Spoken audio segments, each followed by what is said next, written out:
এখন দাড়ি টুপিওয়ালা মানুষ দেখলে মনে হয় ধর্ষক, না হলে মনে হয় খুনি, না হলে মনে হয় জঙ্গি, না হলে মনে হয় শিশু বলাৎকারকারী। দাড়ি টুপিওয়ালা মানুষ যেমন মাথায় টুপি, মুখে দাড়ি সুন্দরভাবে ছাটা, চোখের সুরমা, সাদা টুপির উপরে পাগড়ি, কি সুন্দর ধবধবে সাদা পাঞ্জাবি, পায়জামাটা টাকনুর উপরে, মোচ নাই, ছোট ছোট করে কাটা, দাঁড়িয়ে আছে, হাতে অনেকের লাঠি, সুন্নতি লাঠি, বয়স হয় নাই, তারপরও লাঠি, আতর মারছে, গান বাড়াইতেছে। এই ধরনের লোকগুলার দেখলে এখন দেখার লগে লগে ভয় লাগে, মনে হয় চাপাতিতে কোপ দিব, মনে হয় এরা জঙ্গি, আর না হলে শিশু বলাৎকার করবো, পারলে না হলে ধর্ষণ করব। কেন বললাম কথাগুলা? দেখেন, আজকে এটা আমার কাছে এখনো আছে, আমি সেভ করে রাখছি। দেখেন, একজন হুজুর ধরা পড়ছে। আমি প্রথমে মনে করছিলাম উনি মিশরের, অথচ পুলিশে, আমি ফেসবুকে পাইলাম, অথচ পুলিশে তার গ্রেপ্তার করে পিছনে হাত দিয়া, মানে কোমরে রশি বান্ধে নিয়ে যেতেছে, কোমরে রশি বান্ধে নিয়ে যেতেছে। তো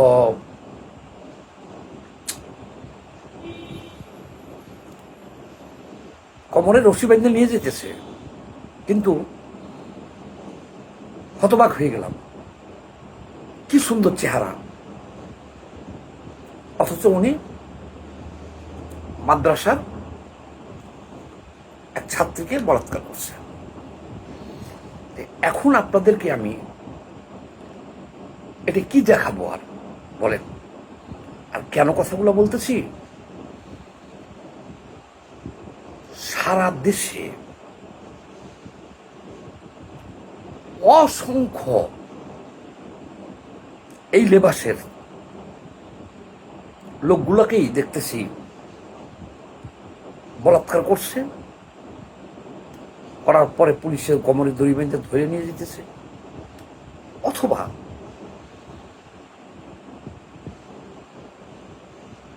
জনগণ ধরিয়া মাথার চুল কেটে দিতেছে, গলায় জুতার মালা দিয়ে ঘুরাইতেছে। এটা একটা দুইটা ঘটনা হইলে কোনো ব্যাপার ছিল না, কিন্তু শত শত ঘটনা একই। এমন কথা হইল যে আপনারা বলবেন, তাহলে কি এই দাড়ি টুপিওয়ালা লোক ছাড়া বাইরের লোক করে না? বাইরেও ভাই হয়, কিন্তু এখানে দুইটা ব্যাপার আপনাকে বিবেচনা করতে হবে। সে বিবেচনাটা হলো কি, যে বাহিরের লোক, আপনি ফেসবুকে দেখেন তো, যে এই হুজুর, এই সুন্নতি লেবাস ছাড়া বাইরের কোনো লোক বলাৎকার করে ধরা পড়ছে, ফেসবুকে আসছে, শিশু ধর্ষণ করে ধরা পড়ছে, ফেসবুকে আছে নাই? ঘটনা হলো, শুনেন, বাইরের লোক যারা আছে, যারা নেশা খায়, হিরোইন খায়, বোখাটে, সন্ত্রাসী করে, এদের কাছে জনগণের কোনো চাওয়া পাওয়া নাই। কথা বুঝছেন আমার কথাটা কেন বলতেছি? তারা করতেই পারে। কোথাও যদি এরকম ঘটে, দেখবেন মানুষ বলে কি, সারা লাথি মেরে জেলে নিয়ে যান, ওটা নিয়ে কোনো সমালোচনা নাই। কারণ হলো কি, ওরা এটা করতেই পারে, ওরা পাপিষ্ট লোক, খারাপ লোক, বোখাটে, নেশাখোর, ওরা এটা করতেই পারে।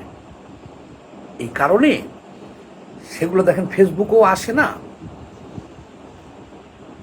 এই কারণে আমরা মনে করি যে এগুলো হয় না।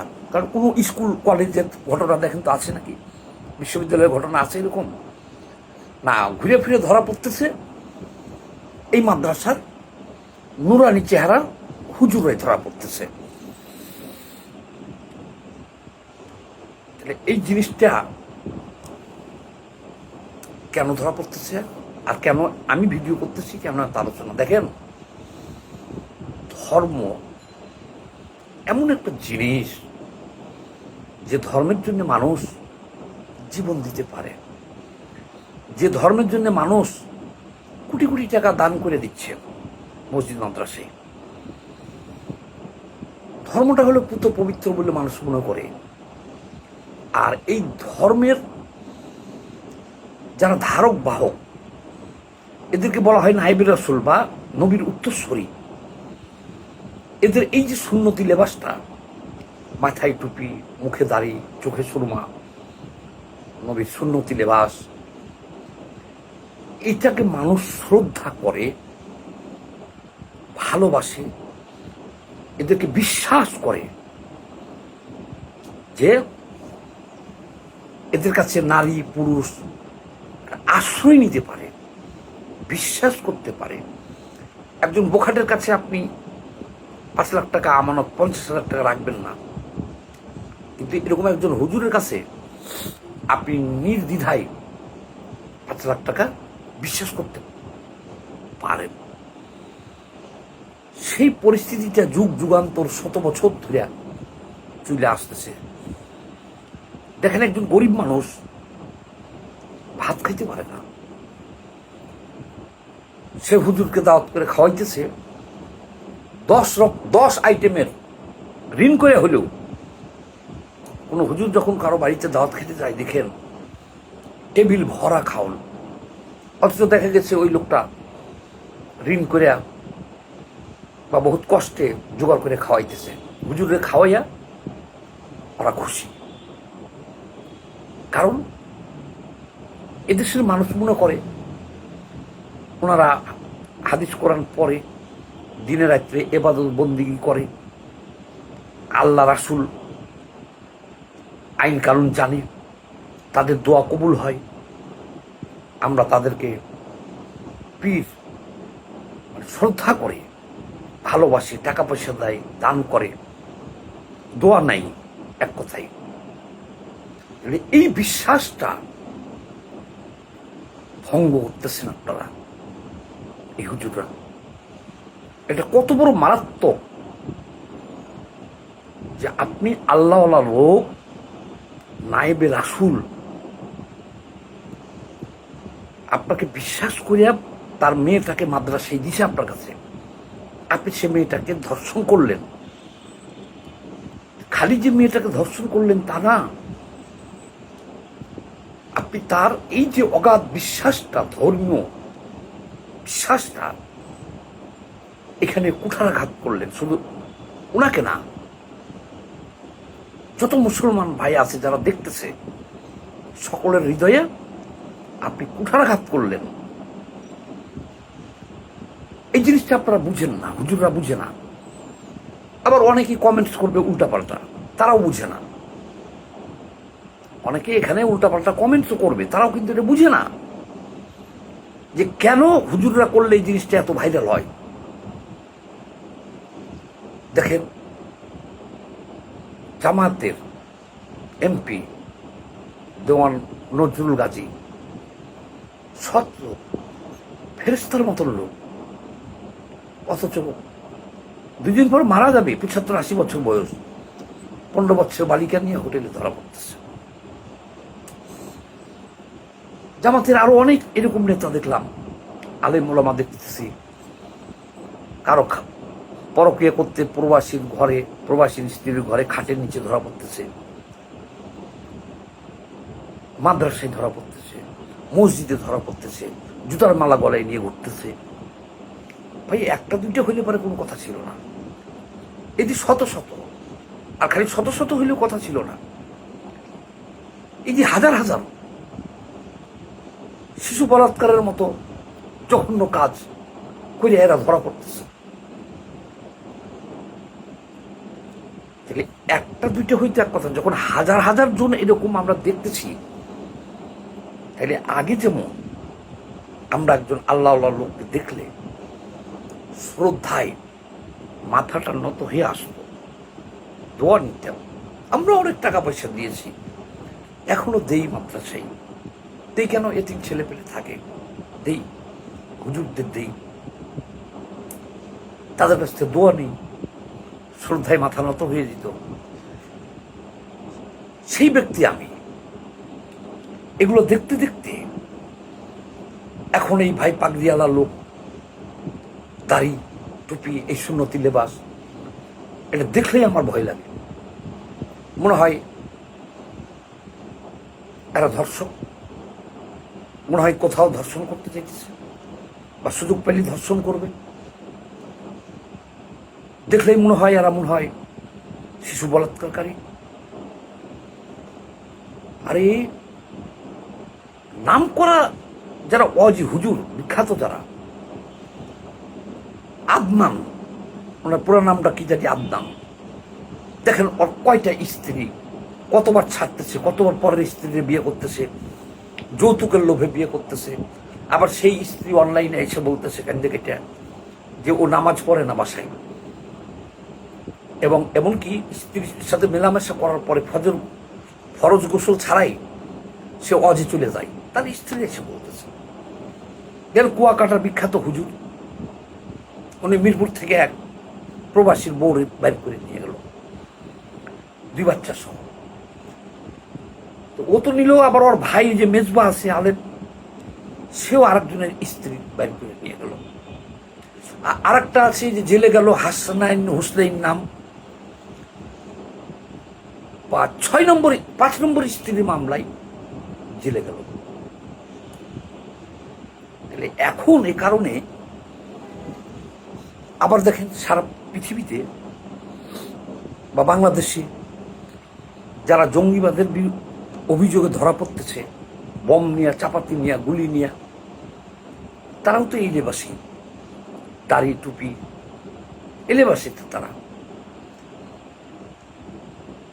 হলি আর্টিজানে যে ঘটনাটা ঘটলো, যে হত্যাকাণ্ডগুলো হইল, বা বিশ্বে যত ধরনের জঙ্গিবাদের যে হত্যার ঘটনা ঘটতেছে, সবার কিন্তু মুখে দাঁড়িয়ে, মাথায় টুপির, সুন্নতি লেবাস। এখন আমার কথাটা গভীরভাবে বিশ্লেষণ করবেন, এই লোকগুলোকে দেখলে আগে মানুষ শ্রদ্ধায় মাথা নত করত। আমি একলা না, আমি একজনের কথা বলছি না। এখন কিন্তু এই আলেম ওলামা হুজুর, এদের দেখলে মানুষ ঠিক আমি যে কথাগুলো বললাম, এই দৃষ্টিভঙ্গিতে তাদেরকে দেখে, তাদের আর বিশ্বাস করে না। যদি কোনো হুজুর বাসায় যায়, কারো সতর্ক পাহারা দেয় যে ছেলে থাকলে নি হুজুর বলাৎকার করে ফেলে, মেয়ে থাকলে নি হুজুর ধর্ষণ করে ফেলে।